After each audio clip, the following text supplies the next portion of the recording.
Hello, I'm Natalie Webster, and this is Life Coach Friday, where every other Friday I'm lucky enough to be able to sit here and chat with Annette Walters of Relowomen and tackle all kinds of topics related to relocation and often not related to relocation because we all need some extra tools. Hello, Annette.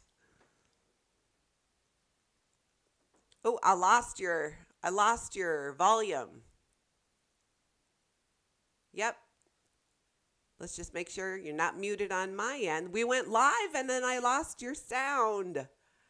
Let's see. I'm going to double check on my end. Everybody, bear with us. Your mic's fully turned up on my end. I love technology, Anna, whatever today is. Friday, of course, for Life Coach Friday. We're just going to get our volume back on. So hang tight, everyone. Today, we're going to be talking about what really is normal. Oh, okay. All right. Oh, that's strange. All right. Annette somehow got pushed into our green room.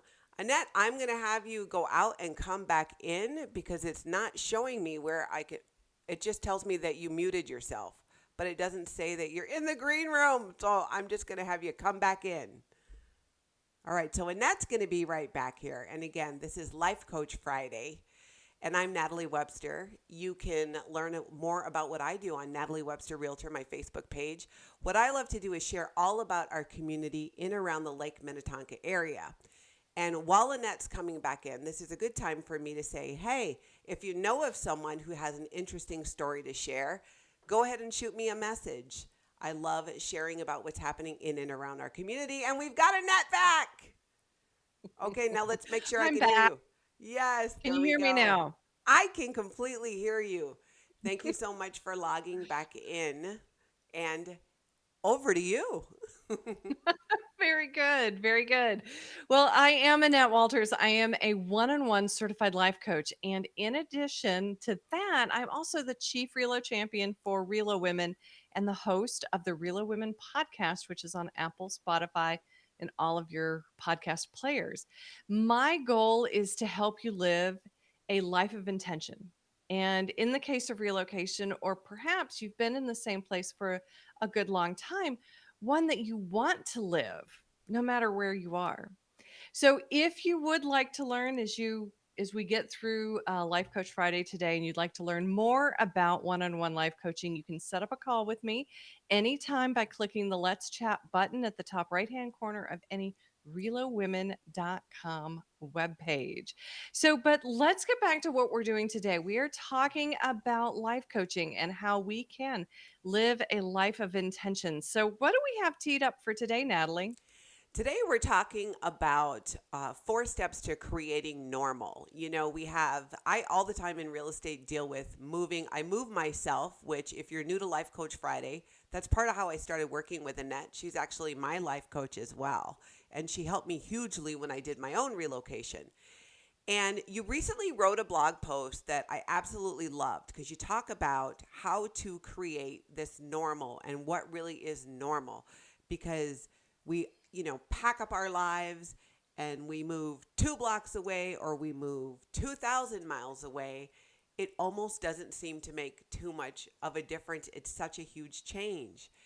And I wanted to just kind of talk to you more about the points that you talk about. And you can find her blog post on relowomen.com and click on Relo Wisdom. It is excellent. But you know the one I'm talking about, right?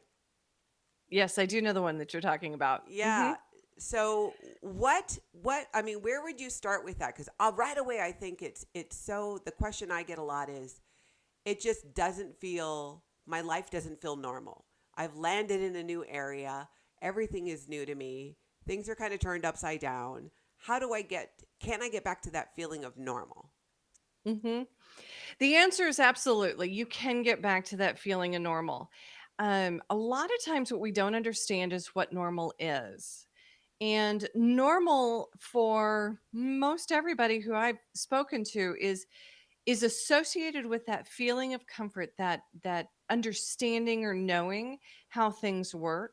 It is also associated with having, say, a support system. So if you have an emergency at 3 a.m., you've got somebody to call, or a pipe burst in your attic, you've already vetted all of the plumbers. And so, I'm calling Bob. That's who I'm calling, type of a thing.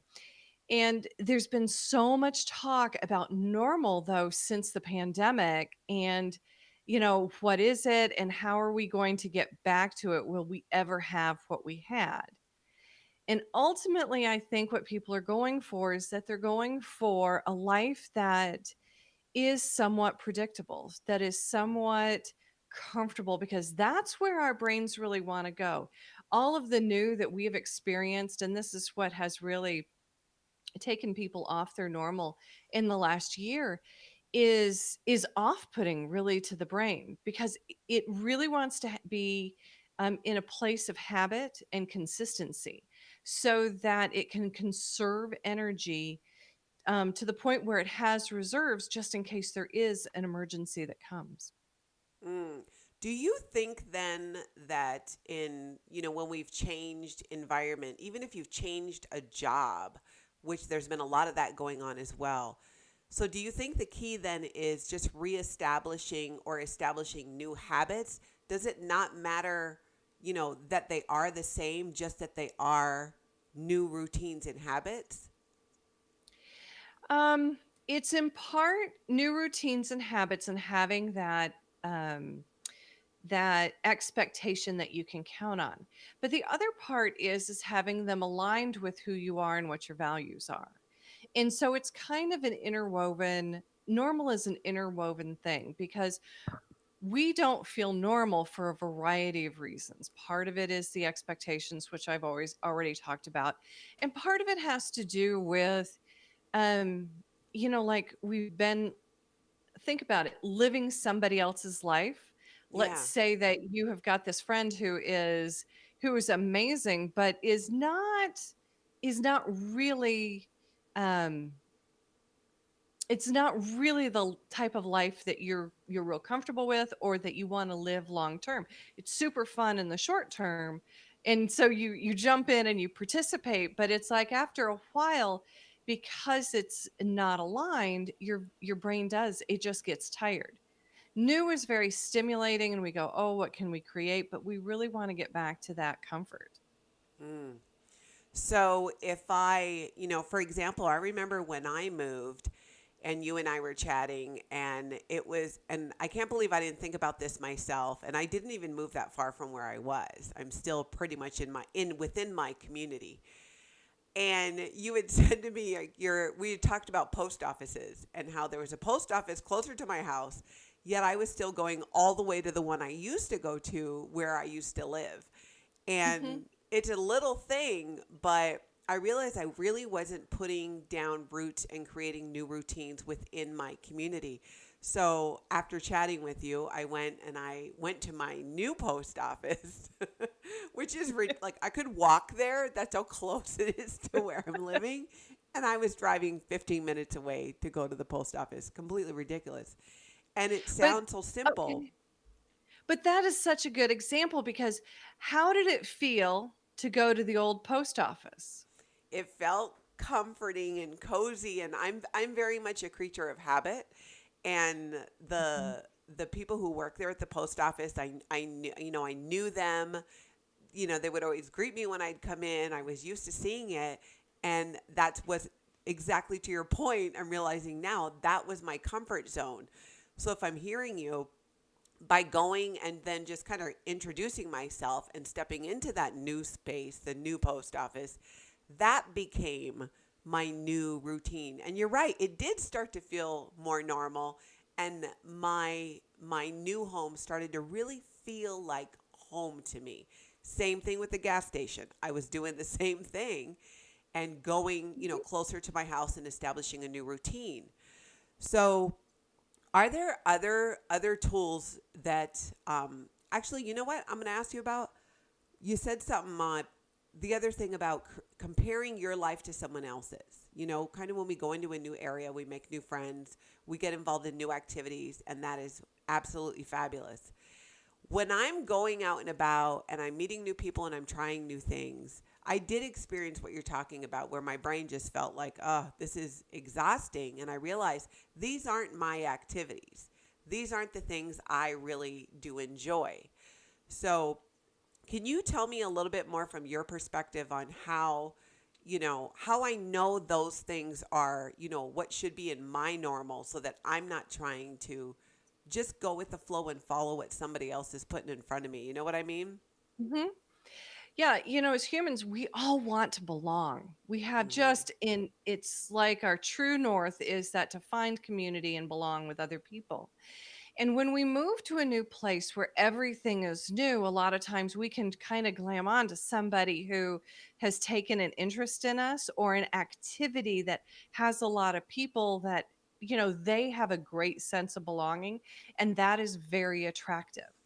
Now, to understand whether or not, a person or a group fits, one of the things that happens is that your brain will either settle in and you'll know because you'll get that feeling of comfort after trying it a few times, or it will resist and it's like, nope, this isn't aligned. There's something that just makes me tired doing this.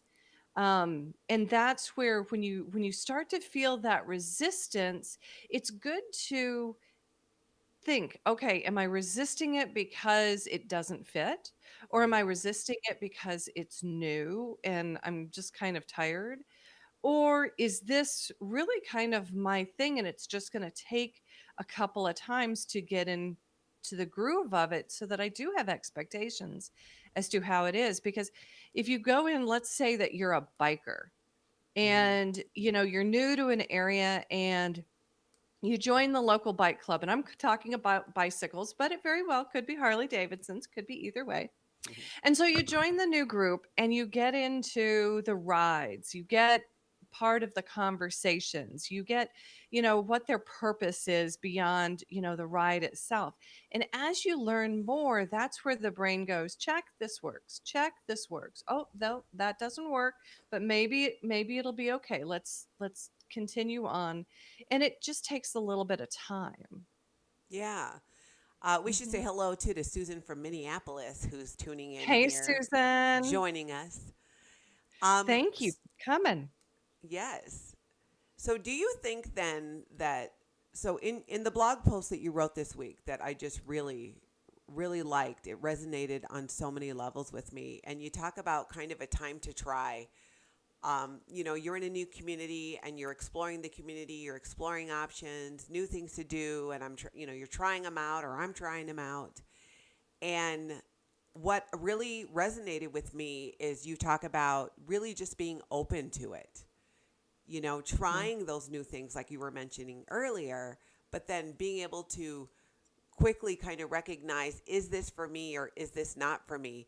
And can you talk a little bit more about the importance of when you're relocating physically, or even if you're, a new job that has you in a new different part of town, the importance of connecting with that community and just trying new things, because sometimes it's a little scary. Sometimes, it's you're the new person, and I've experienced that, and I've moved so many times growing up. And how do we kind of work beyond that? Because sometimes when you first get there, it's like, oh, I don't know anybody. I don't know anybody in the area yet. I don't really have any friends here yet. And it's easy to just want to stay in your house. So let's back this up to one of our life coach concepts, which is really understanding the situation and who we are, how we are in that type of situation. So when you are going into some place and you're thinking to yourself, I'm new here. How does that make you feel? I A don't little know anybody here. scary. Yeah, a Okay, little you're a little scary scared. and Yeah, nervous, you're a little and that scared. I'm going to say something incredibly stupid. I mean, honestly, that's where my head goes. If I show up to something Mhm. for the first time, even if when my kids were younger and I would go to events or for them or soccer games and I didn't know anyone, I just was like, I'm going to say something stupid. Right. Okay. So, you have this thought, I'm going to say something stupid. And so that builds up this fear. You're scared. And Hmm. so then you might one of your actions that comes from being that scared or that place means that maybe you don't open your mouth, or you're thinking so much about yourself that you mishear a question, and then you do say something that actually isn't applicable to what they're talking about, and so then you judge it as being stupid or whatever. The problem was is that how you entered the conversation and how you were when you were there, which is that you Oops. were scared.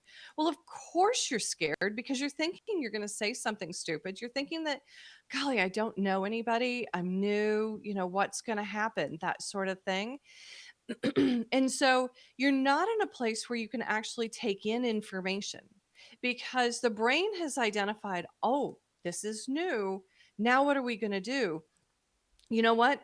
In that primitive brain or that habitual brain that we have, when it perceives new things, what it's doing is that it's going, oh, this could be dangerous. I don't know what this is. I mean, literally saber-toothed tiger around the corner type of thing. Because Yeah, that's exactly what it feels that's like. that's just evolution. It could come at any moment.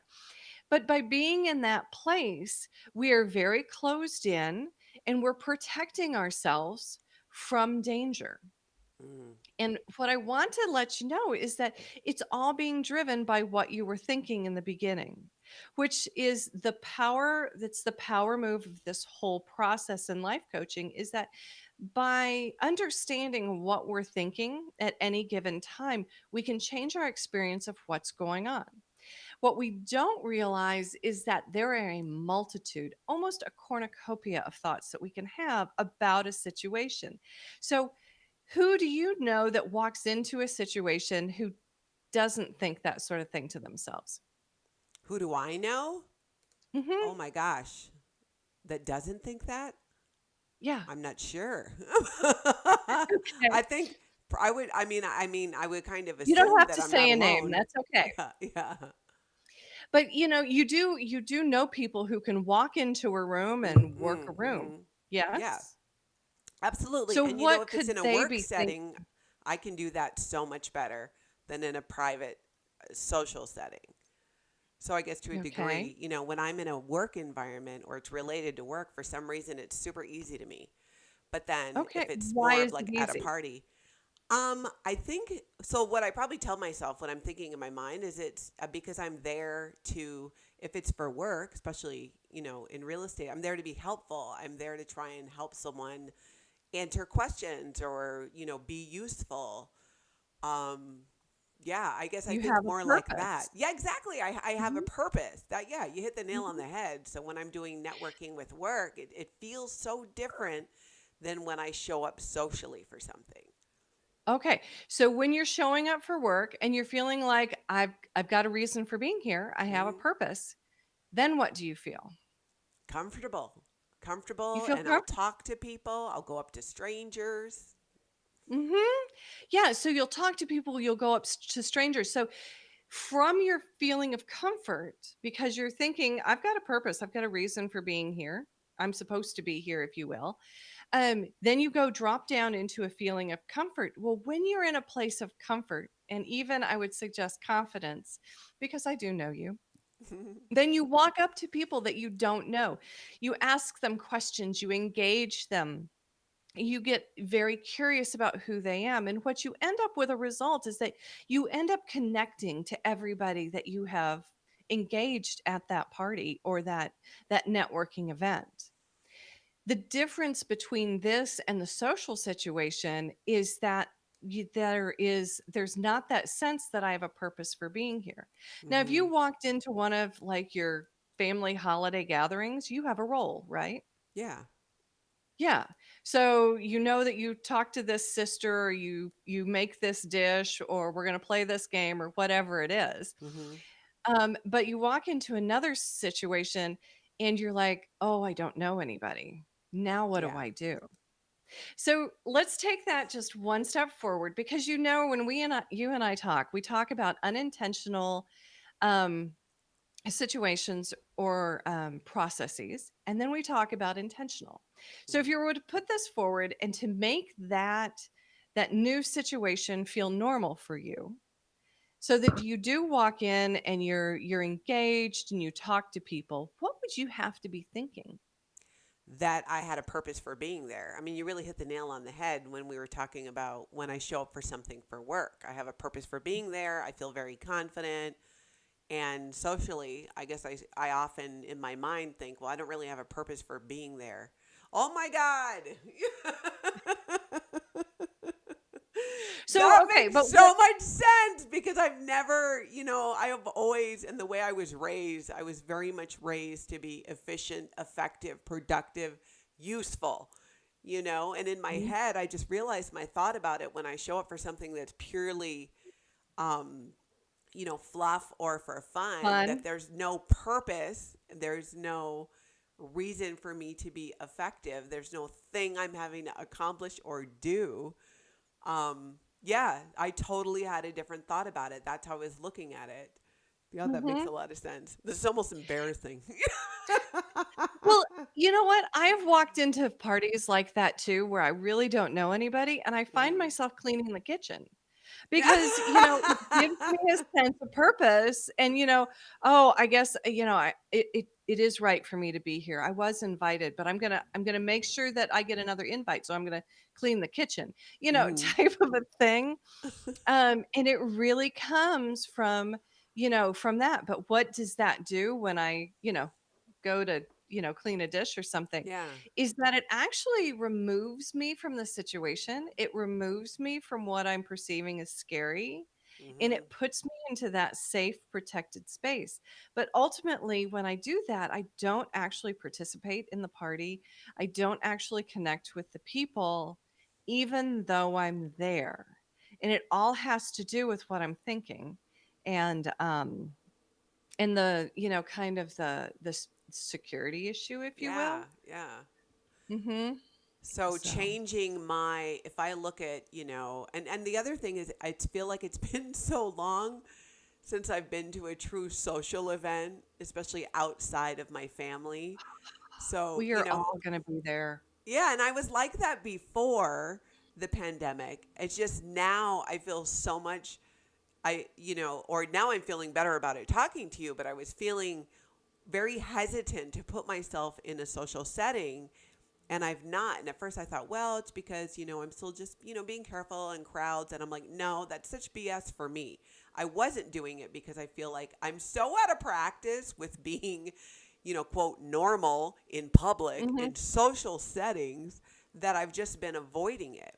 So, if I'm hearing you correctly, if I take that kind of the way I see when I show up for a work event or a networking event having to do with work, where I show up feeling like I have a purpose, I also have a purpose in social settings because I do enjoy meeting new people and I love getting to know them and hearing their stories and where they're from. So, that is a purpose for being there. Hmm. And that's the unique thing about us as humans. I mean, we can think a multitude of things all at the same time, and it really depends on what we lean into as to the experience that we have. Because Wow. obviously this other thought that you've had is completely true for you. And now that Completely. you recognize it, you can lean into it in those situations. So Wow. as we get into this, you were talking about the try, and I'm talking about, thoughts that we think and how we feel. If while we're in the try phase of creating our new normal, if we go after emotions on purpose, it really sets us up to be open and to actually see what's going on and even participate so that we can see, are these my people? Is this an activity that I really want to participate in? So if there was a new thing that you were going to, Hmm. and you decided, I want to feel curious while I'm there, what do you think are thoughts that would drive an emotion of curiosity? That would drive an emotion of curiosity. I would think Mhm. more, excitement. Because when I'm curious about something, I get very excited, and that wanting to know more about it. That it makes me feel more, again, like I have a purpose for being there to learn about these other people. and Mhm. it's so basic because now it's like it's lining up in my head and I'm going, well, how would you ever make friends in a new community if you don't reach out and put yourself out there and look at it with that same mindset that I use when I show up for work, which I'm very comfortable in. There's no reason why I can't have that same view in a social setting because I am curious and I do want to get to know people. Um, but yeah, it would just be and also they, might want to get to know me. And I guess that's the part that I was kind of missing in my head Mhm. was, well, maybe they want to get to know me as well. Maybe they're curious as well and we can have this interchange of ideas. Like I said, it's Mhm. just been such a long time since I've really made new friends in a new place. And with everything going on with the pandemic, I've just been kind of isolating myself somewhat and sticking to what's kind of no wonder Exactly. I work so much and I have no social life. And see, that's what we do. What I find is that some of the sneakiest things that I use to shut down and protect Yeah. myself, they're really pretty looking. They are things um, that, "Oh, you should do. Oh, that's really good. Oh, yeah, you've sacrificed for that." But really, in essence, these good things that I'm doing, actually I use as a protective method.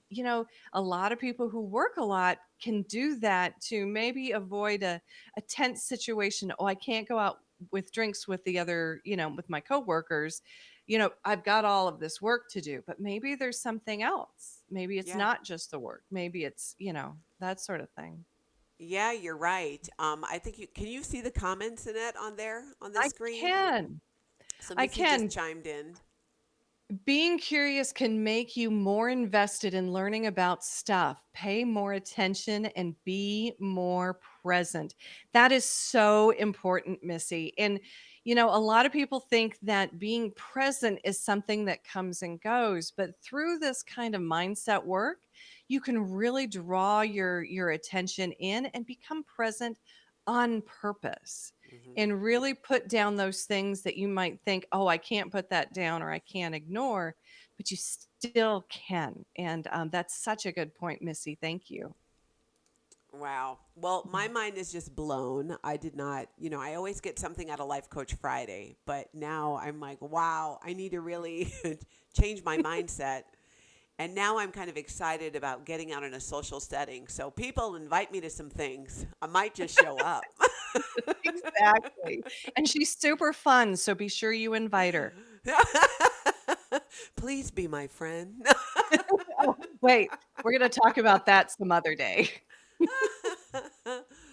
Well, I cannot thank you enough. It's our 30 minutes go by so fast. Is there anything else you want to add at all? One of the things that I'd like to add is that I actually have a program that is going to be launching in June. And a little later today, we're going to post in the comments the link so that you can get more information about it. But this program is all about life building.